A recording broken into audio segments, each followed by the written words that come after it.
Yes Dilip Reddy గారు, good morning. Good morning అండి. ముందుగా ప్యానెల్ మెంబర్స్ కి, మీ జీ తెలుగు ప్రేక్షకులందరికీ గుడ్ మార్నింగ్. గుడ్ మార్నింగ్ అండి. సో ఏం చెప్తారు? అటు ఆల్రెడీ తెలంగాణలో సర్పంచ్ ఎన్నికలకు అంతా రెడీ అయిపోయింది. మేము వార్డు మెంబర్లు సర్పంచ్లకు సంబంధించి రిజర్వేషన్లను ఖరారు చేసేసామని చెప్పేసి అటు కాంగ్రెస్ పార్టీ అంటుంది. అండ్ ఇంకొక పక్క అటు బీసీలకు సంబంధించి మద్దతుగా కేటీఆర్ సమావేశాలు ఇవన్నీ జరుగుతున్నాయి. ఏంటి ఏమనుకోవచ్చు దీనిపైన మీ రియాక్షన్ ఏంటి అసలు? ఇప్పుడు మనం సూటిగా ఏంటంటే, ఇప్పుడు ఇద్దరి వాక్యాలు చూసినాం, కాంగ్రెస్ మరియు బీజేపీ. ఇద్దరు నువ్వు దొంగ అంటే నువ్వు దొంగ అనుకుంటారు, కానీ వాస్తవానికి వస్తే ఇద్దరు దొంగలే. ఇద్దరిని ఇక్కడ 8 మంది ఎంపీలను బీజేపీ వాళ్ళను, 8 మంది కాంగ్రెస్ వాళ్ళను గెలిపించారండి. ఈ 8 మంది రాజీనామా చేస్తే వాళ్ళ బాసులు వచ్చి దిగిరారా? వీళ్ళు ఢిల్లీలో కాంగ్రెస్ వాళ్ళు ధర్నా పెడితే రాహుల్ గాంధీ ఢిల్లీలో ఉంటాడు, కానీ రాహుల్ గాంధీ అటు దిక్కు ఎందుకు రాడండి? రాహుల్ గాంధీ చిత్తశుద్ధి అది, మీ పార్టీ చిత్తశుద్ధి ఏందో ఆ రోజు బయట వాళ్ళేదా? ఈరోజు బీజేపీ వాళ్ళు చాలా స్మార్ట్ గా ఆన్సర్ ఏం చెప్తున్నారండి, మేము కులగణన చేసినాక అది ఇదని ఏదో మాట్లాడుతూ ఉన్నారు. ఈరోజు ఎవరండి ఈరోజు రాజ్యాంగబద్ధంగా సవరణ చేయాల్సింది? బీజేపీ కాదా? ఈరోజు ఈ కాంగ్రెస్ బీజేపీలు అన్ని దోబూసులాట దొంగాటలాడుతున్నాయని ప్రజలు చాలా స్పష్టంగా అర్థం చేసుకుంటా ఉన్నారు. ఈరోజు బీసీ రిజర్వేషన్ సాధించడం అంటే, నాడు కేసీఆర్ గారు పోరాడి తెలంగాణ సాధించడం ఎంతగానో అన్ని పార్టీలను జాతీయ స్థాయిలో ఏకం చేసి సాధించిండో, ఈరోజు బీసీ రిజర్వేషన్ అంశం కూడా మనం జాతీయ స్థాయిలో పోరాడి జాతీయ స్థాయిలో చేయాల్సినటువంటి అంశము. ఈరోజు ఈ కాంగ్రెస్ పార్టీ కామారెడ్డి డిక్లరేషన్ లో ఏ నమ్మకంతో ఆ రోజు హామీ ఇచ్చిందండి? మరి ఆ రోజు వాళ్ళకి తెలియదా ఇవన్నీ ఉంటాయని? ఈరోజు న్యాయపరమైన చిక్కులు ఉంటాయని చెప్పి కాంగ్రెస్ పెద్దలకు ఎవరికి తెలివయా అండి? వాళ్ళందరికి తెలుసు, ఎట్లనైనా చేసి ఎలక్షన్ లో గెలవాలని చెప్పేసి ఒక బోగస్ హామీల కోసం మాత్రమే ఈరోజు ఇచ్చిరని చెప్పి ప్రజలు స్పష్టంగా చేస్తా ఉన్నారు. అసలు గుర్తే లేదు కదండి. గుర్తు లేని చోట ఏ రకంగా పార్టీ పరంగా 42% ఇస్తాడు? సరే, రాజకీయంగా ఈ విధంగా ఒక మాట చెప్పినావు, మరి విద్యా ఉద్యోగాలు ఎట్లా ఇస్తావండి? విద్యా ఉద్యోగాలు పార్టీ గుర్తులుంటాయా? వాళ్ళకి రిజర్వేషన్ ఎట్లా ఇస్తావు చెప్పు.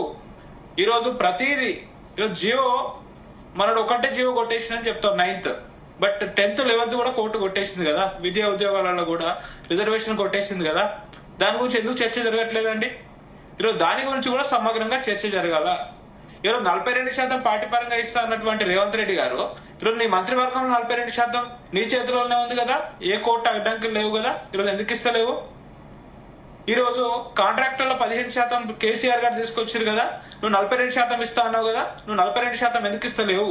ఎవరిని అడుగుంటున్నా? ఎవరు అడుగుంటున్నాడా? మీరు ఎందుకు ఇస్తలేరు అక్కడ? ఈరోజు నీ చేతిలో ఉన్నటువంటి పనులలో ఎక్కడ నువ్వు 42% అమలు చేయవు, కానీ మాటలకు మాత్రం 42 అంటావు.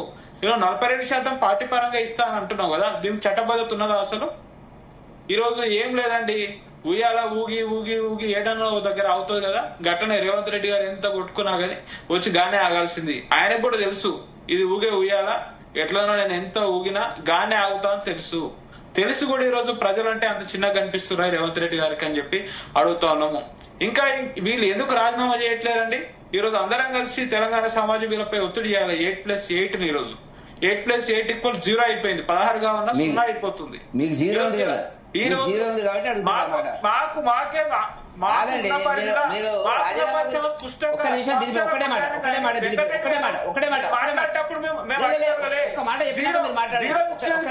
అర్థమవుతుంది కదా. మీకు 8 ఇస్తే 0 అని అర్థం. మాకు 0 ఇచ్చిన మా వాల్యూ 17 అండి. ఈ రోజు 17 మంది ఎట్లా కొట్లాడుతాం అట్లా కొట్లాడుతున్నాం. ఒకటి దిలీప్ రెడ్డి గారు, కాంగ్రెస్ 8+8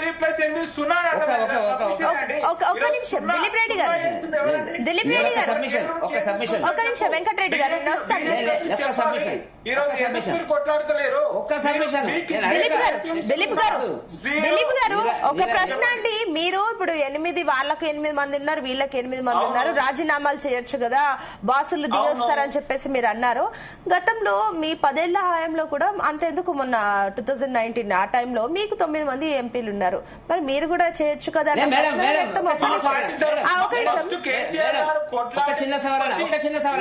చెప్పండి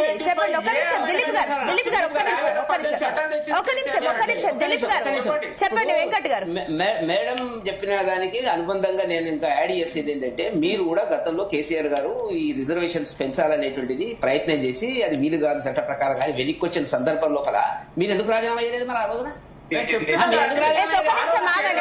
చెప్పండి దిలీప్ గారు. ఒత్తిడి తెచ్చి రాజీనామా ఎందుకు చేయలేదంటే మరి అడుగు వెళ్ళి ఫామ్ హౌస్ అడుగు పోయి తీసుకొచ్చి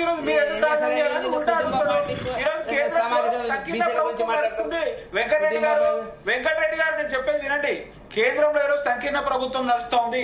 ఇక్కడ నుంచి పైన 8 మంది ఎంపీలు కీలకం. ఆనాడు బీఆర్ఎస్ కేంద్రంలో ప్రభుత్వం పడిపోకుంటుండే ఈ రోజు 8 మంది రాజీనామా చెప్పి సంకీర్ణ ప్రభుత్వం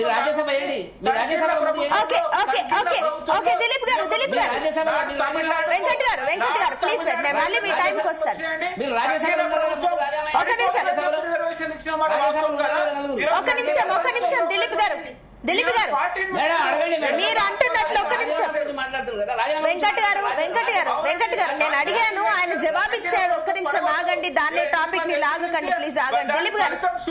దిలీప్ గారు ఒక్క నిమిషం ఆగండి. మీరు చెప్తున్న వర్షన్ కరెక్టో కాదో నేను ఒకసారి దీని గురించి క్లారిటీ తీసుకోదలుచుకున్నాను. శ్యామ్ సుందర్ గారు గుడ్ మార్నింగ్.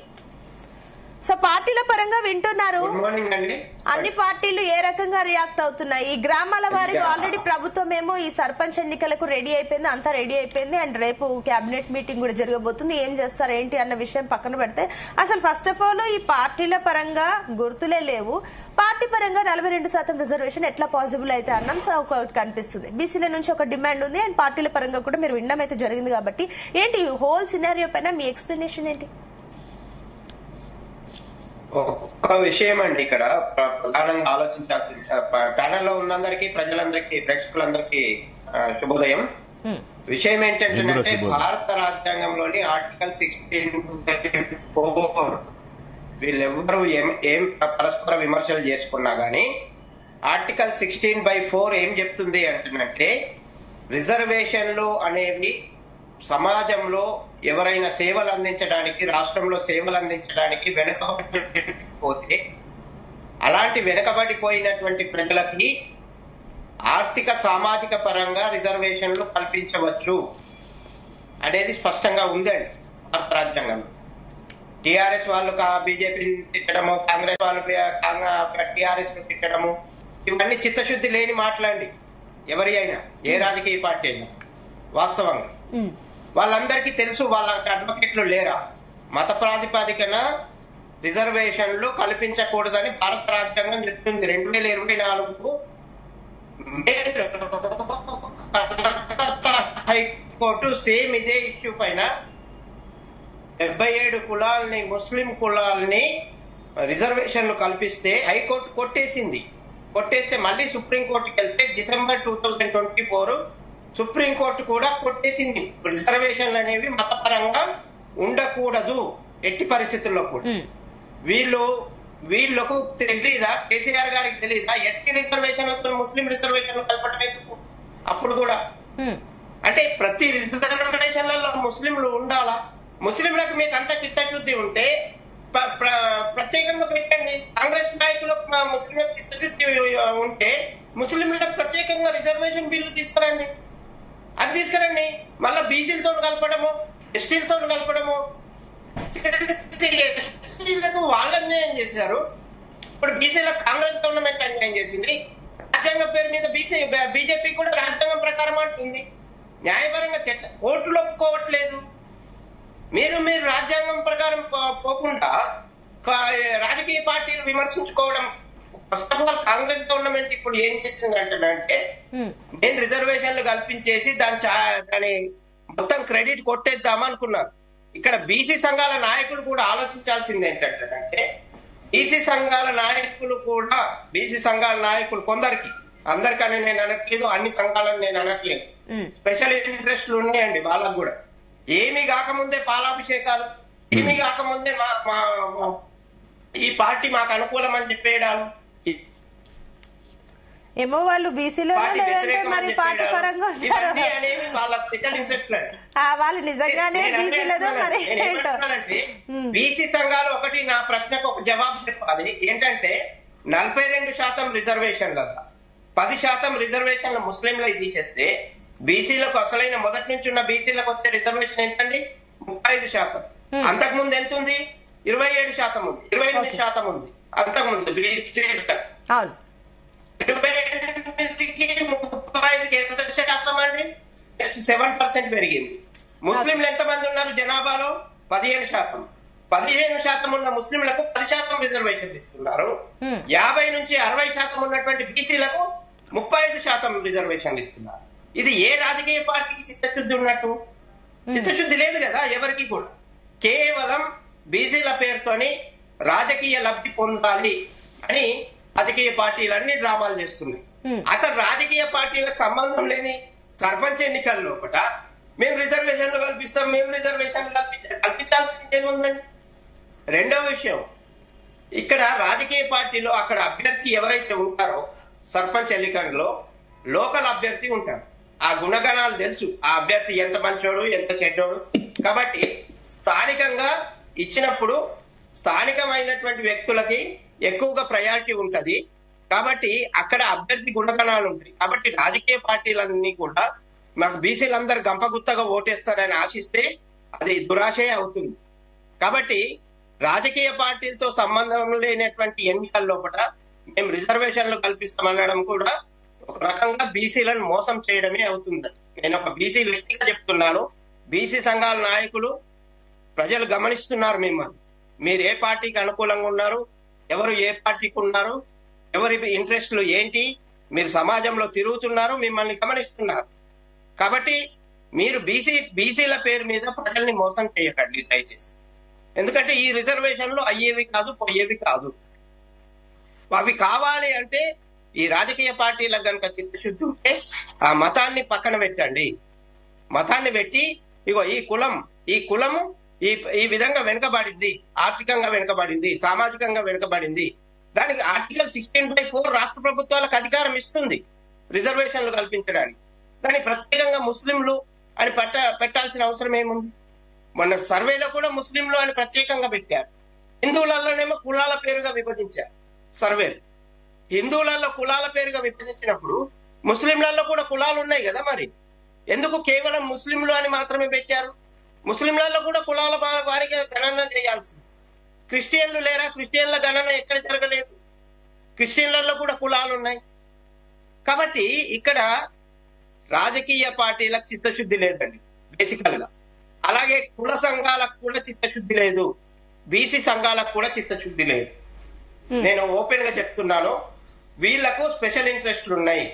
ఆ స్పెషల్ ఇంట్రెస్ట్లు పట్టుకొని ఆయా రాజకీయ పార్టీల గొడుగుల కింద తిరుగుతున్నారు. ఓకే, అంటే ఒకటి చెప్పండి శ్యామ్ సుందర్ గారు. సామాన్యమైన బీసీలకు అన్యాయం జరుగుతుంది. ఒకటి శ్యామ్ సుందర్ గారు, మీరు చెప్పిన పాయింట్స్ చాలా వ్యాలిడ్ పాయింట్స్ చెప్పారు. బట్ ఇంకొకటి ఏంటంటే ఈ సర్పంచ్ ఎన్నికలకు సంబంధించి పార్టీల పరంగా ఎవరికైనా లాభం చేకూరుతుందా, లేదంటే ఇది కాంగ్రెస్ కి అనుకూలంగా వెళ్లే ఛాన్సెస్ ఉన్నాయనుకోవచ్చు నెక్స్ట్? ఎందుకంటే మళ్ళీ పంచాయతీ అండ్ అదేవిధంగా జిహెచ్ఎంసీ కూడా ఉన్నాయి కాబట్టి ఈ లెక్కన చూస్తే ఇది అక్కడ బెనిఫిట్ అయ్యే ఛాన్సెస్ ఉన్నాయనుకోవచ్చు. ఎవరికి బెనిఫిట్స్ ఉన్నాయి ఎక్కువగా? సర్వసాధారణంగా జరిగే విషయం ఏంటంటే స్థానిక సంస్థల ఎన్నికలు కాగానే అధికారంలో ఉన్న పార్టీ వీళ్ళందరూ మా వాళ్ళే అని చెప్పుకోవడం మామూలు అయిపోయింది. రెండోది, ఎవరైతే వేరే పార్టీల వాళ్ళు గెలిచినప్పటికీ కూడా వాళ్ళకు నయానో భయానో ఒప్పించేసి వాళ్ళని తమ పార్టీలో చేర్పించుకోవడం